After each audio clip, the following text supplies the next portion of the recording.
புண்ணியம் தேடி காசிக்கு போவார் இங்கு நம் நாட்டினிலே. இந்த காசியை தேடி யாரு வருவார் இந்த உலகத்திலே? பாவம் போக்கிடும் கங்கையின் புனிதம் எல்லாரும் அறிவார். இந்த பாவ பிறவியின் கண்ணீர் கங்கையை இங்கே யார் அறிவார்?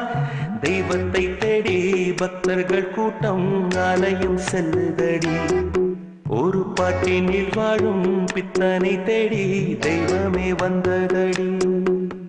புண்ணியம் தேடி காசிக்கு போவார் இங்கு நம் நாட்டினிலே. இந்த காசியை தேடி யாரு வருவார் இந்த உலகத்திலே?